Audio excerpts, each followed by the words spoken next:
No, that's you better see me. I'm right here. Oh. What you gonna do? No, you say you gonna be my oh, my mama, bro. Everybody saying that.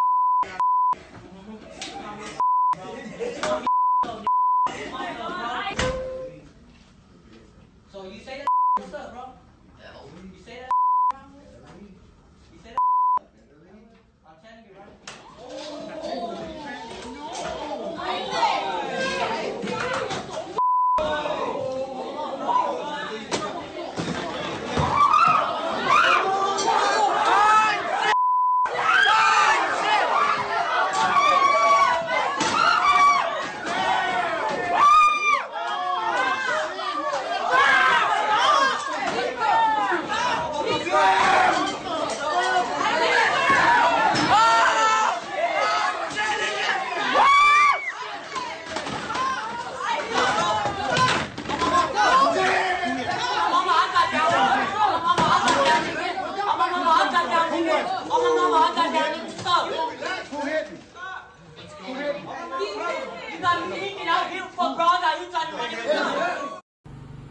And Jeff and Pat, we were the first to break this video, the first to show it to our viewers. So disturbing and sending shockwaves through this community. I'm telling you, right?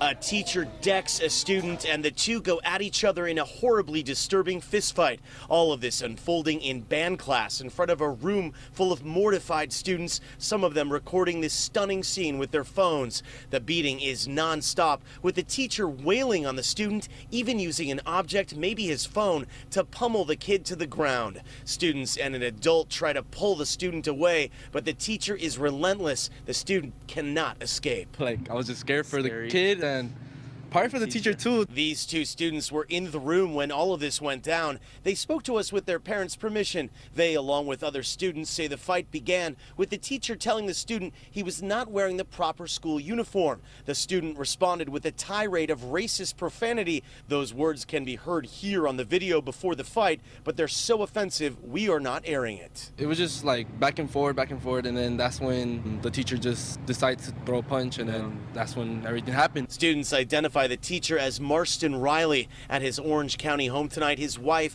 told our Stacy Butler she had not spoken with her husband. I don't know anything. I don't even know what happened. The fallout from the video is just beginning. Parents are furious. I'm shocked. But why did it have to escalate to this point, though? I think something needs to be done. That's way out of hand. As a mom, I can't. I send my kids for school to learn, not to hit. It's outrageous to see it, like an adult, like not being the bigger person. We're not certain whether or not the student was taken to the hospital, but we understand that he is okay. Again, that teacher who was involved in this fistfight is being questioned by police at this hour.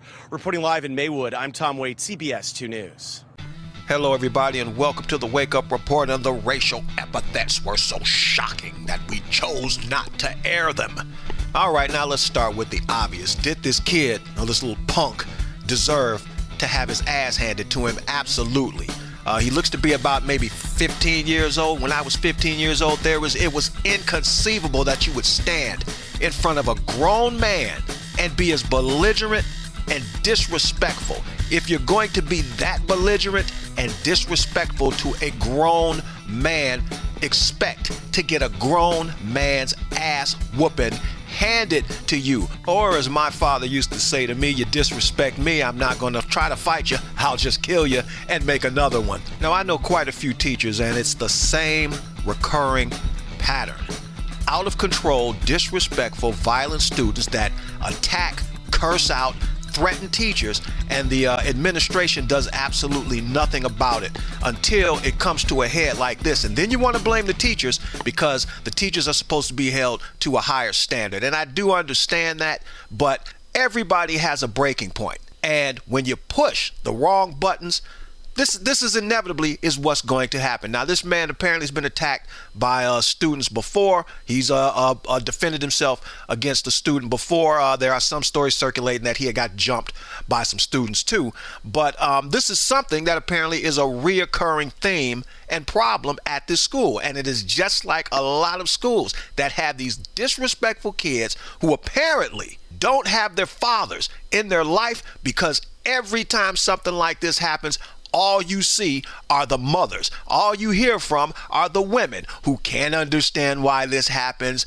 who can't understand why a teacher would attack a child, who send their children to school to learn not to be punched and beat up. Where if you were to talk to a real man, they would tell you, if you get in a grown man's face like that, expect to get your ass whooped by a grown man. It would be as simple and as short as that. At 15 years old, he woke up one day after he got out of the bathtub and looked down, and he discovered he had some hair on his balls, and he's got his little facial hair coming in, so he thinks he's a man. He's got a little bit of bass in his voice, so he thinks he is a man. It takes getting up against a real man, and when you can't get that real man off of you, that you discover, I'm not quite the man that I think I am. It's the old mama bear strategy. Those little cubs are supposed to follow the directions of the mama bear. If any of them get out of line, that mama bear will knock the cowboy crap out of one of those cubs, and she is letting them know, I run this.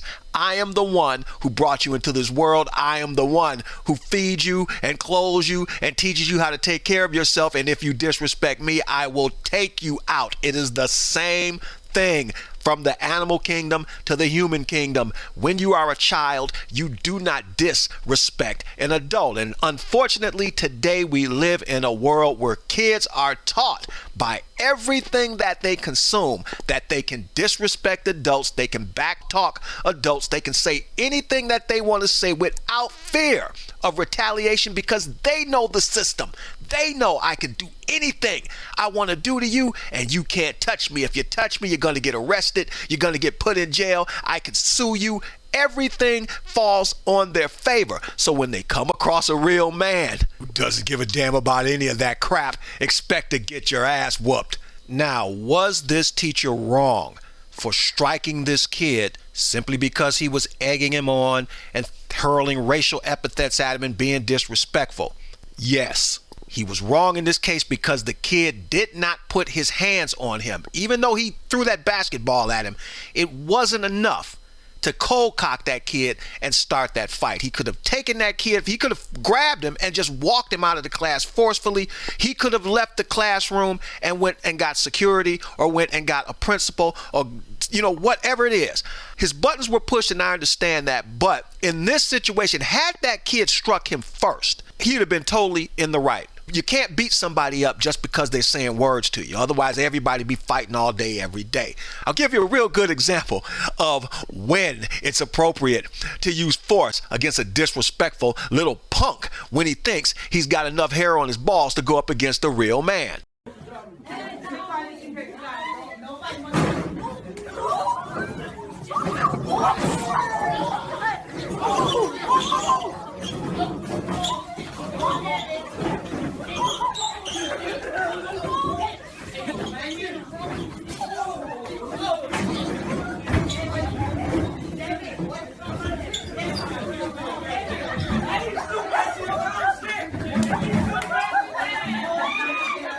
What I like about that video, what I absolutely love about it, is you can always tell when most boys are raised by their mothers, because they fight like bitches. There's no strength in the swing. They just fight like little girls. They're emotional like little girls, and they fight like little girls. But that is a good example of somebody who thinks they're going to attack a real man, and when that real man lets you know you got a long way to go before you step to me, that's when you decide to shrink back into that little boy cage that you crawled out of. The one thing I am grateful of is I came from that hand-me-down generation where if you got into a teacher's face like this, that teacher whooped your ass.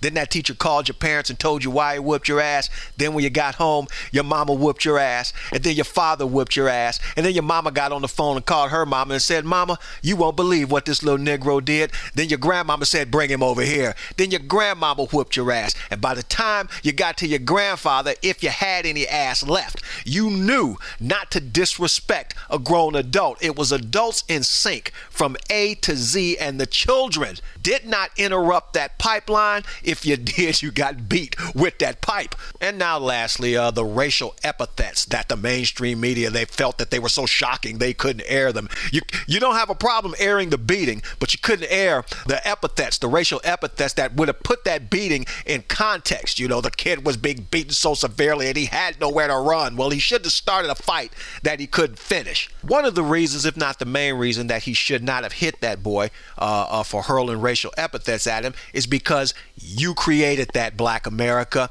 supporting nigger rap, supporting nigger rappers, supporting gangster and thug lifestyle that has been turned into entertainment. And when little boys like that get a hold of that stuff, they think it's okay to disrespect you because they see you disrespecting yourself. Now, he doesn't look Mexican. He looks like he's Arabic, and I'm just going to assume that he's Arabic. Do you think that there are any Arabic rappers that refer to themselves as sand niggas? What's up, my sand nigga? Do you think there are any Arabs that justify using sand nigger or any other epithet to describe them? So when you allow your people to do it, to turn it into popular entertainment, and then when somebody regurgitates it back into your face, you have no choice but to stand there and take it because you helped create that disrespect. Now, at 64 years old, he comes from the generation that if you use the word nigger, it was a fighting word. And these days, blacks are so stupid, they have pounded that word into their psyche so much, they don't know when they're being insulted. It is only when somebody who is non-black uses it that whatever it is that hits you down in your core, in your heart of hearts, where you know that that word is a negative word, that's when you want to get all bent out of shape about it. But when other people see and hear you disrespect yourself to the point where you've turned it into popular entertainment, don't be surprised when they think that they have the authority to use the same racial epithets on you that you use on yourself. Get more men in the school system, more real men, that is. Male teachers that won't put up with little punks like this. And if they jump up in their faces, then they better be prepared to accept the consequences for their actions. From birth to about 11, let the mamas have them. From 12 on up, give those kids to the men, and you'll get more men out of the society than little punk boys. This is KTM and the Wake Up Report saying think a little bit. It will do wonders for you.